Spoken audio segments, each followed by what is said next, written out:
ಜನಸೇವಾ ಟ್ರಸ್ಟ್ ಹಾಗೂ ನವೋದಯ ಯುವಕ ಸಂಘದಿಂದ ಪ್ರತಿಭಾ ಪುರಸ್ಕಾರ. ಹಗರಿಬೊಮ್ಮನಹಳ್ಳಿ ತಾಲೂಕಿನ ಹಂಪಾಪಟ್ಟಣ ಗ್ರಾಮದಲ್ಲಿ ಜನಸೇವಾ ಟ್ರಸ್ಟ್ ಹಾಗೂ ನವೋದಯ ಯುವಕ ಸಂಘದ ಆಶ್ರಯದಲ್ಲಿ ಎಸ್ಎಸ್ಎಲ್ಸಿ ಹಾಗೂ ದ್ವಿತೀಯ ಪಿಯುಸಿ ಪರೀಕ್ಷೆಗಳಲ್ಲಿ ಉತ್ತಮ ಸಾಧನೆ ಮಾಡಿದ ವಿದ್ಯಾರ್ಥಿಗಳಿಗೆ ಪ್ರತಿಭಾ ಪುರಸ್ಕಾರ ಹಾಗೂ ಉಚಿತ ನೋಟ್ಬುಕ್ ವಿತರಣೆ ಕಾರ್ಯಕ್ರಮ ಜೈ ಹನುಮ ಬಯಲು ರಂಗಮಂದಿರದಲ್ಲಿ ಜರುಗಿದೆ. ಕಾರ್ಯಕ್ರಮವನ್ನು ಉದ್ಘಾಟಿಸಿ ಮಾತನಾಡಿದ ಪೂಜಾರಿ ನಿಂಗಣ್ಣ, ವಿದ್ಯಾರ್ಥಿಗಳು ಮೊಬೈಲ್ ಬಳಕೆಯನ್ನ ಕಡಿಮೆ ಮಾಡಿ ಶಿಕ್ಷಣಕ್ಕೆ ಹೆಚ್ಚಿನ ಆದ್ಯತೆ ಕೊಡಬೇಕು. ಶಿಸ್ತು, ಪರಿಶ್ರಮ ಮತ್ತು ಸ್ಪಷ್ಟ ಗುರಿಯೊಂದಿಗೆ ವಿದ್ಯಾಭ್ಯಾಸ ಮಾಡಿದ್ರೆ ಜೀವನದಲ್ಲಿ ಯಶಸ್ಸು ಸಾಧಿಸಬಹುದು ಅಂತ ಹೇಳಿದ್ದಾರೆ. ಅಧ್ಯಕ್ಷತೆ ವಹಿಸಿದ್ದ ಬುಡ್ಡಿ ಬಸವರಾಜ್ ಮಾತನಾಡಿ, ಗ್ರಾಮೀಣ ಭಾಗದ ಪ್ರತಿಭಾವಂತ ವಿದ್ಯಾರ್ಥಿಗಳನ್ನ ಗುರುತಿಸಿ ಗೌರವಿಸುವುದು ಹಾಗೂ ಶಿಕ್ಷಣಕ್ಕೆ ಉತ್ತೇಜನ ಕೊಡುವುದು ಟ್ರಸ್ಟಿನ ಮುಖ್ಯ ಉದ್ದೇಶವಾಗಿದೆ ಎಂದಿದ್ದಾರೆ. ಮುಖ್ಯ ಅತಿಥಿಗಳಾಗಿ ಭಾಗವಹಿಸಿದ ಪ್ರಜಾವಾಣಿ ವರದಿಗಾರ ಸಿ ಶಿವಾನಂದ ಹಾಗೂ ತ್ಯಾಗ ಭೂಮಿ ಪತ್ರಿಕೆಯ ಸಂಪಾದಕ ಅಶೋಕ ಉಪ್ಪಾರ್ ವಿದ್ಯಾರ್ಥಿಗಳಿಗೆ ಶಿಕ್ಷಣದ ಮಹತ್ವ, ಕೌಶಲ್ಯ ಅಭಿವೃದ್ಧಿ ಹಾಗೂ ಗ್ರಾಮೀಣ ಪ್ರದೇಶದಲ್ಲಿ ಶೈಕ್ಷಣಿಕ ಸೌಲಭ್ಯಗಳ ಅಗತ್ಯತೆ ಕುರಿತು ಸಲಹೆ ಕೊಟ್ಟಿದ್ದಾರೆ. ಬಳಿಕ ಎಸ್ಎಸ್ಎಲ್ಸಿ ಹಾಗೂ ದ್ವಿತೀಯ ಪಿಯುಸಿ ಪರೀಕ್ಷೆಯಲ್ಲಿ ಉತ್ತಮ ಸಾಧನೆ ಮಾಡಿದ ವಿದ್ಯಾರ್ಥಿಗಳನ್ನು ಸನ್ಮಾನಿಸಿ ಪ್ರಶಸ್ತಿ ಪತ್ರ ಹಾಗೂ ಉಚಿತ ನೋಟ್ಬುಕ್ಗಳನ್ನು ವಿತರಣೆ ಮಾಡಲಾಗಿದೆ. ಈ ಸಂದರ್ಭದಲ್ಲಿ ಗ್ರಾಮ ಪಂಚಾಯಿತಿ ಅಧ್ಯಕ್ಷೆ ಸುಸಿ ಪತ್ರಿಗೀತಮ್ಮ ಯಲ್ಲಪ್ಪ, ಉಪಾಧ್ಯಕ್ಷ ಟಿ ಮಂಜುನಾಥ್, ಸದಸ್ಯರು ಆದ B Nagaraj, C L Kumar, Susi Galippa, N Nagaraj, P Ganesh, Manjula Anjanappa, Malvi Krishnappa, D S S ಜಿಲ್ಲಾ ಅಧ್ಯಕ್ಷ ರಮೇಶ್, ನವೋದಯ ಯುವಕ ಸಂಘದ ಅಧ್ಯಕ್ಷ ಯು ಹನುಮಂತ, ಎಸ್ಟಿಎಂಸಿ ಅಧ್ಯಕ್ಷ ಬಂಟರ ಮಂಜುನಾಥ್, ಪತ್ರಕರ್ತರು ಆದ ಉಮಾಪತಿ ಶೆಟ್ಟರ್, ರಾಜವಲ್ಲಿ ಗಡ್ಡದ್, ವೀರೇಶ್ ಮಜ್ಜಿ, ಬಿಕೆ ಬಸವರಾಜ್, ಗಾಳಿಂಬನವರ, ಹುಲುಗಪ್ಪ ಸಿರಿ, ನವೋದಯ ಯುವಕ ಸಂಘದ ಸದಸ್ಯರು, ಪಾಲಕರು ಹಾಗೂ ಸಾರ್ವಜನಿಕರು ಉಪಸ್ಥಿತರಿದ್ದರು. ಎಲ್ಐಸಿ ಹುಲುಗಪ್ಪ ಕಾರ್ಯಕ್ರಮ ನಿರೂಪಿಸಿದ್ರು. ಜಿ ಫಕೀರಪ್ಪ ವಂದನಾರ್ಪಣೆ ಸಲ್ಲಿಸಿದ್ರು. ಮಾಂತೇಶ್ ಮತ್ತು ತಂಡದವರು ಪ್ರಾರ್ಥನಾ ಗೀತೆ ಹಾಗೂ ಕ್ರಾಂತಿ ಗೀತೆಗಳನ್ನು ಹಾಡುವುದರ ಮೂಲಕ ಕಾರ್ಯಕ್ರಮಕ್ಕೆ ಮೆರುಗು ತಂದಿದ್ದಾರೆ.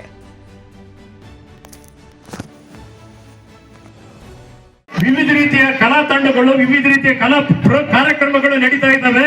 ಆ ಗ್ರಾಮ ಯಶಸ್ವಿಯಾಗಿ ನಡಿಬೇಕಂತ ಹೇಳ್ಬಿಟ್ಟು ಜನ ನಮ್ಮ ಊರ ಬಗ್ಗೆ ಕೊಂಡಾಡ್ತಾರೆ.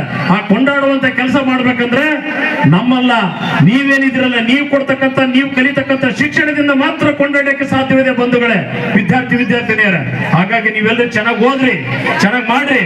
ನಿಮಗೆ ಕಾರ್ಯಕ್ರಮದಲ್ಲಿ ಭಾಗವಹಿಸ್ಬೇಕಂದ್ರೆ ಬಂದು ಭಾಗವಹಿಸ್ರಿ, ಬೇಡ ಅಂದ್ರೆ ಸುಮ್ಮನೆ ಸೈಲೆಂಟ್ ಆಗಿರ್ರಿ. ಯಾಕಂದ್ರೆ ಇದು ನಮ್ಮ ಕಾರ್ಯಕ್ರಮ ಅಲ್ಲ, ನಿಮ್ ಕಾರ್ಯಕ್ರಮ. ನಮ್ಮದು ಒಂದು ತತ್ವ, ಬೇಕಾದ್ರೆ ಬೆರ್ತು ನಡ್ರಿ, ಬ್ಯಾಡಾದ್ರೆ ಬಿಟ್ಟು ನಡ್ರಿ. ಏನು ಬೇಕಾದ್ರೆ ಬೆರ್ತು ನಡ್ರಿ, ಸಾಕಾದ್ರೆ ಸರ್ ನಡ್ರಿ, ಅಷ್ಟೇ ನಮ್ ಕೆಲಸ. ಈ ಕಾರ್ಯಕ್ರಮ ಬೇಕಾತ ಬರ್ರಿ, ನಮ್ ಜೊತೆಗೆ ಬೆರೀರಿ. ಬೇಡ ಅಂತಲ್ಲ, ಸಾಕಾಯ್ತಲ್ಲ, ಸೈಲೆಂಟ್ ಆಗಿ ಸರ್ ನಡ್ ನೋಡ್ರಿ, ಬೇಡಪ್ಪ ಕಾರ್ಯಕ್ರಮ. ಹಂಗೆ ಕಾರ್ಯಕ್ರಮ ಅಂದ್ರಲ್ಲ, ಬುಡ್ಡಿ ಬಸವರಾಜ ಇರ್ಬೋದು, ವೇದಿಕೆ ಮೇಲೆ ಯಾರೇ ಇರ್ಬೋದು, ಇವ್ರು ಬೇಕಾತಪ್ಪ, ಇವ್ರ ಜೊತೆಗೆ ಬೆರ್ತು ನಡ್ರಿ. ಇವ್ರು ಸಾಕಾತಲ್ಲ, ಸೈಡಿಗೆ ನಡ್ರಿ, ಬೇಡ ಪಾಪ. ಇಂಥ ಕಾರ್ಯಕ್ರಮವನ್ನ ಯಾಕೆ ನಾವು ಮಾಡ್ತಾ ಇದ್ದೀವಿ, ಯಾಕೆ ಮಾತನ್ನು ಹೇಳ್ತಾ ಇದ್ದೀನಿ ಅಂದ್ರೆ, ಇದು ರಾಜಕಾರಣದ ಕಾರ್ಯಕ್ರಮ ಅಲ್ಲ. ರಾಜಕಾರಣ ಕಾರ್ಯಕ್ರಮ ಮಾಡಕ್ಕೆ ಬೇರೆ ಬೇರೆ ರೀತಿಯಾಗಿ ಮಾಡಿಬಿಡ್ತೀವಿ. ಹಾಗಾಗಿ ಬಂಧುಗಳೇ, ಒಂದು ಅರ್ಥ ಮಾಡ್ಕೊಡ್ರಿ, ಇಲ್ಲ ಕೊಟ್ಟು ಹೋಗ್ಬೇಕು, ಇಲ್ಲ ಬಿಟ್ಟು ಹೋಗ್ಬೇಕಂತ. ಸಮಾಜಕ್ಕೆ ಏನಾದ್ರೂ ಕೊಟ್ಟು ಹೋಗ್ಬೇಕು. ನಾವು ಒಳ್ಳೆ ವಿದ್ಯೆಯನ್ನ, ಸಂಸ್ಕಾರವನ್ನ, ಸಂಸ್ಕೃತಿಯನ್ನ, ಆಚಾರ ವಿಚಾರಗಳನ್ನ ಬಿಟ್ಟು ಹೋಗ್ಬೇಕು. ಇಲ್ಲಪ್ಪ ಅಂದ್ರೆ ಬೆಳೆಯುವಂತ ಮಕ್ಕಳಿಗೆ ಏನಾದ್ರೂ ಕೊಟ್ಟು ಹೋಗ್ಬೇಕನ್ನೋ ಉದ್ದೇಶ ಇಟ್ಕೊಂಡು ಈ ಕಾರ್ಯಕ್ರಮ ಮಾಡಿದೀವಿ. ಹಾಗಾಗಿ ನೀವು ಮುಂದಿನ ದಿನಗಳಲ್ಲಿ ಈ ಗ್ರಾಮಕ್ಕೆ ಕೀರ್ತಿ ತರುವಂತ ಕೆಲಸವನ್ನ ಮಾಡ್ರಿ. ಇವತ್ತಿನ ಕಾರ್ಯಕ್ರಮ ತಮ್ಮೆಲ್ಲರಿಗೂ ಒಳ್ಳೆ ಪ್ರೋತ್ಸಾಹದಾಯಕವಾಗಿರ್ತಕ್ಕಂಥ ಕಾರ್ಯಕ್ರಮ ಆಗ್ಲಿ ಅಂತ ಹೇಳ್ತಾ, ನನ್ನ ಪ್ರಾಸ್ತಾವಿಕ ಭಾಷಣವನ್ನು ಮುಗಿಲಿಕ್ಕೆ ಮುಂಚಿತವಾಗಿ ಒಂದು ವಿನಂತಿ. ನಮ್ಮ ನವೋದಯ ಯುವಕ ಸಂಘದಿಂದ ಸುಮಾರು 40 ವರ್ಷಗಳ ಸಂಘ, ಆ ಸಂಘದ ಹುಟ್ಟು, ಆ ಸಂಘದ ಕಾರ್ಯ ಎಲ್ಲ ಈ ವೇದಿಕೆ ಮೇಲೆ ಆಗೋದ್ರಿಂದ ನಮ್ಮ ಸಂಘದಿಂದ ಯಾವುದೇ ಕಾರ್ಯಕ್ರಮ ನಡೀಲಿ, ಆ ಕಾರ್ಯಕ್ರಮಕ್ಕೆ ತಾವೆಲ್ಲರೂ ಭಾಗವಹಿಸ್ರಿ. ಭಾಗವಹಿಸಿದ್ರ ಜೊತೆಗೆ ಜಾತ್ಯತೀತವಾಗಿರ್ತಕ್ಕಂಥ ಸಂಘಕ್ಕೆ ತಾವೆಲ್ಲರೂ ಸಪೋರ್ಟ್ ಮಾಡ್ರಿ ಅಂತ ಹೇಳ್ತಾ ನಾನು 2 ಮಾತುಗಳನ್ನು ಮುಗಿಸ್ತೇನೆ. ಜೈ ಜೈ ಕರ್ನಾಟಕ. ವೇದಿಕೆಯಲ್ಲಿ ಆಸೀನರಾಗಿರುವ ನನ್ನೆಲ್ಲ ಪತ್ರಿಕಾ ಸ್ನೇಹಿತರೆ, ಗ್ರಾಮ ಪಂಚಾಯತಿಯ ಸದಸ್ಯರಿಗೆ, ಎಲ್ಲ ನಮ್ಮೂರಿನ ಹಿರಿಯರೇ, ಎಲ್ಲ ಮಕ್ಕಳು, ಇದೊಂದು ಅರ್ಥಪೂರ್ಣವಾದ ಕಾರ್ಯಕ್ರಮ.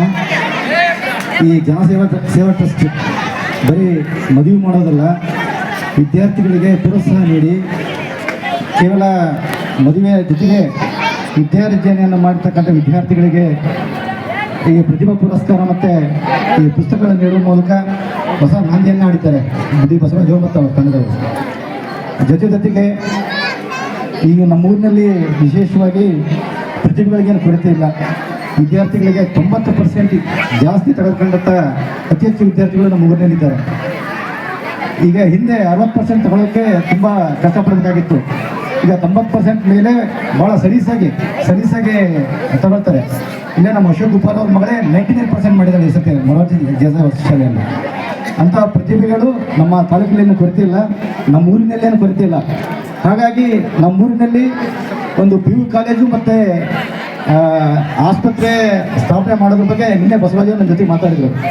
ಇದು ಜರೂರಾಗಬೇಕು. ಬಸವರಾಜ್ ಏನಾದರೂ ಹೋರಾಟಗಳೇನಾದರೂ ಹಮ್ಮಿಕೊಂಡ್ರೆ ಖಂಡಿತವಾಗಿಯೂ ನಮ್ಮೂರಿಗೆ ಕಾಲೇಜು ಮತ್ತು ಆಸ್ಪತ್ರೆ ಬರೋದ್ರೆ ಯಾವುದು ಸಂದೇಹ ಇಲ್ಲ.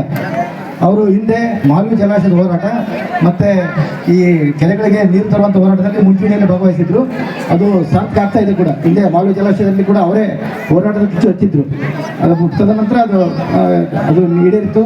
ಹಾಗೆಯೇ ನಮ್ಮೂರಿಗೆ ಕಾಲೇಜು PU ಕಾಲೇಜು ಮತ್ತು ಆಸ್ಪತ್ರೆ ಸ್ಥಾಪನೆ ಮಾಡೋದ್ರ ಬಗ್ಗೆ ಗ್ರಾಮ ಪಂಚಾಯತಿಯ ಈ ಸಾಮಾನ್ಯ ಸಭೆಯಲ್ಲಿ ಕೂಡ ಪ್ರೊಸೀಡಿಂಗ್ ಮಾಡಬೇಕು. ಪ್ರೊಸೀಡಿಂಗ್ ಮಾಡಿ ಸರ್ಕಾರಕ್ಕೆ ಕಳಿಸ್ಬೇಕು. ಅದು ನಮ್ಮ ವಿನಂತಿ.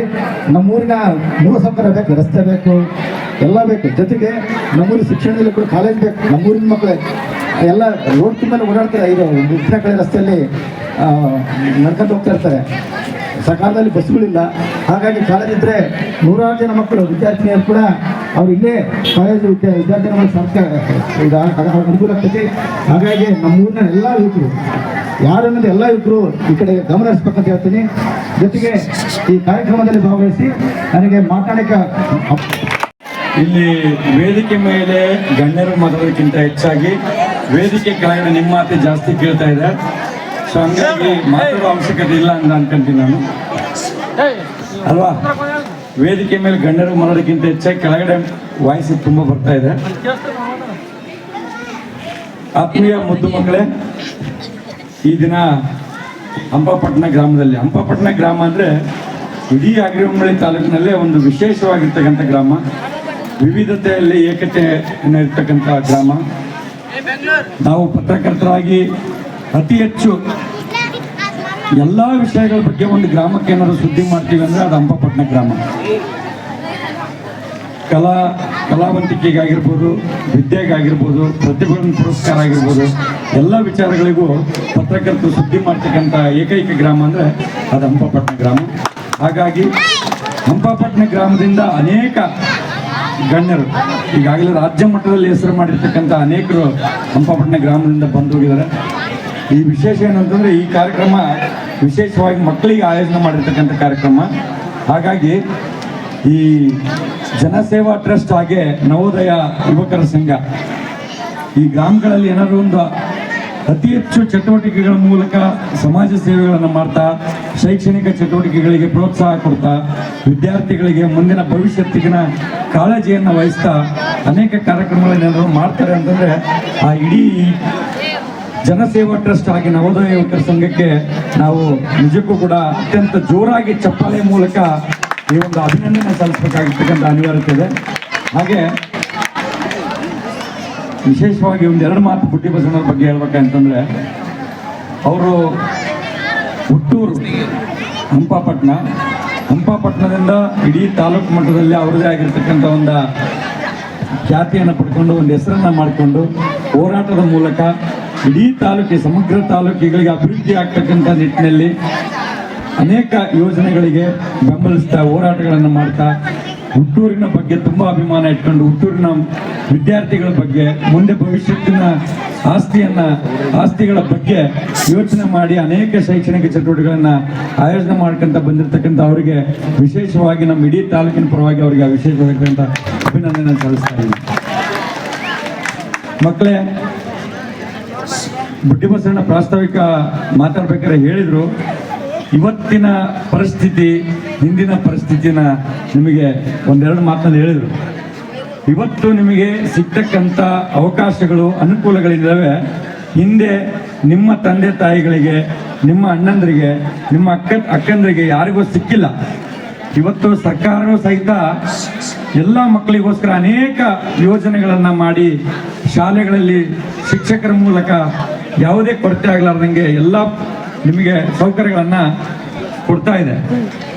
ಆದರೂ ಕೂಡ ಸೌಕರ್ಯಗಳ ಕೊರತೆಗಳ ನಡುವೆ ಕೂಡ ವಿದ್ಯಾಭ್ಯಾಸದಲ್ಲಿ ಸಾಧನೆ ಮಾಡ್ತಕ್ಕಂಥ ವಿದ್ಯಾರ್ಥಿಗಳಿಗೂ ಹಲವಾರು ಸೌಕರ್ಯಗಳನ್ನು ಕೊಟ್ಟಾದರೂ ಸಹಿತ ಸಾಧನೆಗಳ ಬಗ್ಗೆ ಯೋಚನೆ ಮಾಡದ ಕಿಂಚಿತ್ತು ಯೋಚನೆ ಮಾಡತಕ್ಕಂಥ ವಿದ್ಯಾರ್ಥಿಗಳ ಬಗ್ಗೆ ಸ್ವಲ್ಪ ಯೋಚನೆ ಮಾಡತಕ್ಕಂಥ ಸಮಯ ಇದಂತ ಅನ್ಕೊಂತೀನಿ. ಹಾಗಾಗಿ ಇವತ್ತು ನೀವು 21ನೇ ಶತಮಾನದಲ್ಲಿದ್ದೀರಿ. ಈಗಾಗಲೇ ತಂತ್ರಜ್ಞಾನ ಕಾಲ ಹೋಯ್ತು, ಕಂಪ್ಯೂಟರ್ ಯುಗ ಅಂತ ಕರಿತಿದ್ವಲ್ಲ ನಾವೆಲ್ಲ, ಆ ಕಂಪ್ಯೂಟರ್ ಯುಗ ಹೋಯ್ತು. ಇವಾಗ AI ಯುಗದಲ್ಲಿ